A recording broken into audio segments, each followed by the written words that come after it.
3A. All right. Hi, and thanks for coming to watch this video from Carolina Varsity. We're looking at the NCHSAA playoffs, and we're taking a look now at the 3A playoffs. Okay, over in the 3A East, the upper half of the bracket, you have number 1, West Craven with a 10-0 record, hosting number 8 seeded Northeast Guilford with a 4-7 record, and I see West Craven win by around 40 plus. Okay. The report says 56-7. Okay. Yep. And then we have number 4 seeded Eastern Alamance with a 9-2 record out of the Mideast, hosting number 5 seeded Nash Central with a 7-4 record out of the East. And I see a close game here in this 4-5 match. Most of them look like they're going to be. I see Eastern Alamance winning by a touchdown, give or take a couple. Okay. The report thinks this is going to be a real close ball game. It thinks Eastern Alamance will win 27-23, so less than a touchdown. Anything inside of that kind of score in the playoffs in this report is a toss-up. Then we have the number 3 seeded Havelock out of the East with a 10-1 record, hosting number 6 seeded Williams with a 6-5 record out of the Mideast. And I see Havelock with another easy first round win by 40 plus points. Yeah, the report agrees with you. 37-0. Okay. Then we have number 2 seeded Orange with 11-0 record out of the Mideast, hosting number 7 seeded Fike with a 6-5 record out of the East. And I see Orange with around a 30-point win. Okay. And the report thinks a 34-0 win. Okay. And then we have, in the lower bracket, we have number 1 seeded Southern Nash with a perfect 11-0 record, hosting number 8 seeded Northern Nash with a 5-6 record.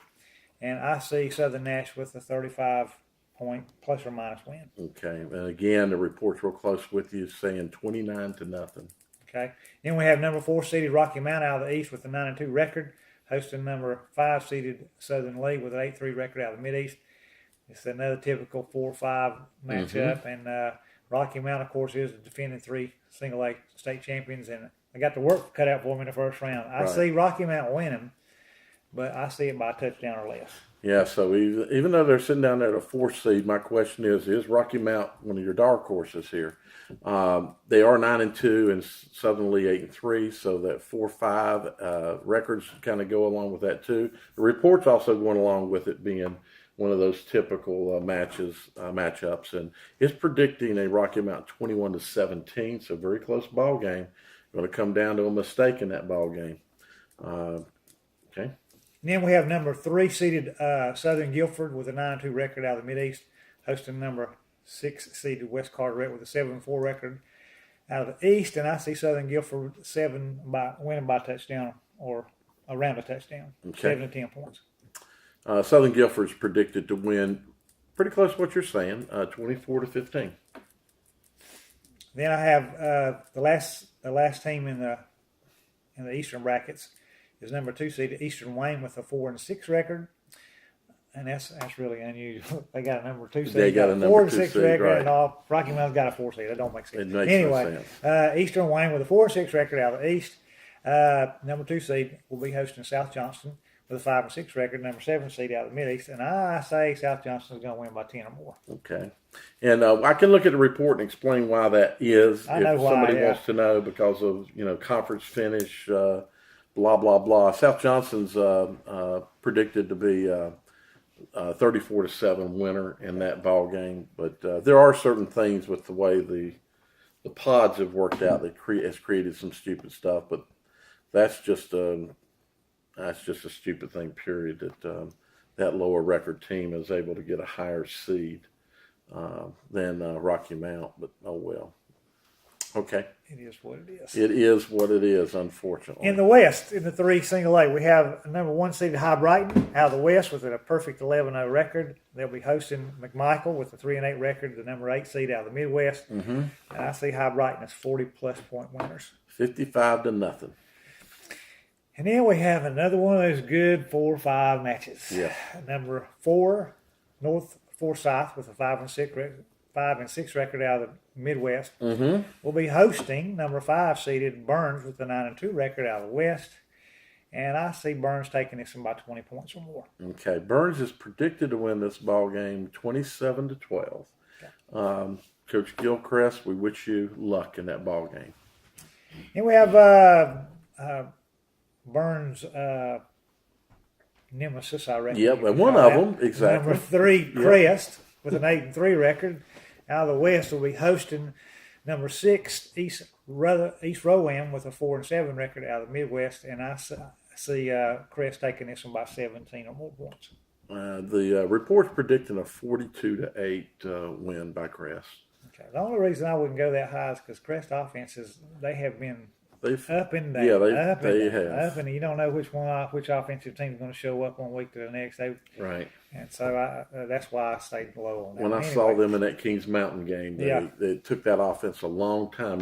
Now it was part of that was Kings Mountain's defense, but yeah, I agree. And then the last half of the last team in this part of the bracket is number 2 seeded West Rowan with an 8-3 record. Mm-hmm. They'll be hosting number 7 seeded Freedom with a 6 and 5 record out of the West. And I see West Rowan as 20-point or better winners. The report is predicting a West Rowan 28-22 win. Wow, okay. So it's predicting a close ball game. It'll be interesting to see. We were talking mountain teams earlier, and Freedom's right there at the mountains. Yeah. I don't know if you quite qualify them as a mountain team, but they are there. Yeah, they had a pretty rough year this year too. Yeah. In the lower half of that bracket, we have number 1 seeded South Point with a 7-4 record from the Midwest. They'll be hosting number 8 seeded West Henderson with a 4 and 7 record out of the West. Mm-hmm. And I see South Point as 35 points plus winners. Yeah, the report is predicting a 50-0 South Point win. And then we have number 4 Tuscola out of the West with a 10-1 record, hosting number 5 Anson County with a 4 and 7 record out of the Midwest. And I see Tuscola as 40-plus point winners. Yeah, Tuscola is predicted 45-7 win. I was going to just make a comment that maybe I could see where Anson could make it a little closer, but I was looking at their numbers too, and Anson is about.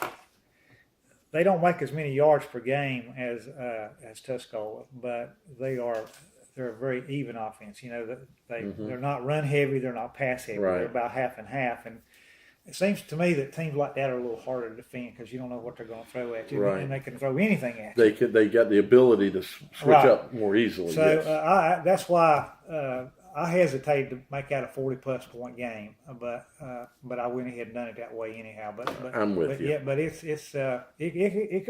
could be a lot closer. Yeah. Then you have number 3 seeded Forest View with a 7-4 record. They'll be out of the Midwest. They'll be hosting number 6 seeded Pat also with a 7-4 record out of the West. Mm-hmm. And this is going to be an interesting football game. This is not a typical 3-6 matchup. And the reason why I say that is Patton's averaging twice as many points as Forest View is per game. They're averaging over 200 more yards per game than Forest View. Mm-hmm. And I think Forest View goes down the first round this year to an underdog Patton. But I think it'll be close. Forest View could still win this game. But I see Patton winning by 7 to 10 points if they win. Keep in mind, Okay. Patton's also played in a weak conference. The report is predicting a 22-18 win, so that's less than a score. So they predicting Patton to win? They're predicting Forest View to win. Okay. And that's less than a score, kind of, again, one of those games you get inside of a touchdown here in the playoffs within the report. Either team has a good Right. shot at winning. Okay. And then finally we have number 2 seeded Pisgah with a 10-1 record, hosting number 7 Carson with a 4 and 7 record out of the Midwest. I see Pisgah as 30-plus point winners. Yeah, and the report says 37-0. Western Regionals, who do you think? The Western And the Eastern. okay. Well, out of the East, I'd say West Craven goes up against either Rocky Mountain or Southern Nash. Hadn't Southern Rocky Mountain played Southern Nash this year? I didn't go in there and look at common opponents. I didn't think about that. I don't know. No, they play Southern I don't League. think so. They play I don't Southern think they League. have, but I They don't play know. Southern League, not Southern Nash. Okay, but I'd say either Rocky Mount or Southern Nash against West Craven. Okay, the report is predicting West Craven to beat Southern Nash in the regional final 28-23. So, okay, hitting your predictions. And in the West, you got some really good teams. You got three really good teams in the top half of the bracket: West High Brighton, Crest, and West Rowan. Any three of those could go to the Right. semifinal. And in the South, and the other side, you got South Point, Tuscola, and Pisgah. Any three of those teams, I think, could go to the Western Finals. I'm going to go. I think the winner of the South Point Tuscola game will play for the Western Championship. Okay. And I think that they'll play, whoever that is, I think they'll play either Crest or High Brighton, and I'm leaning toward High Brighton. All right. The report is predicting High Brighton to beat Tuscola in the Western Regional Finals, 30-22. So, two of the teams you mentioned there. Any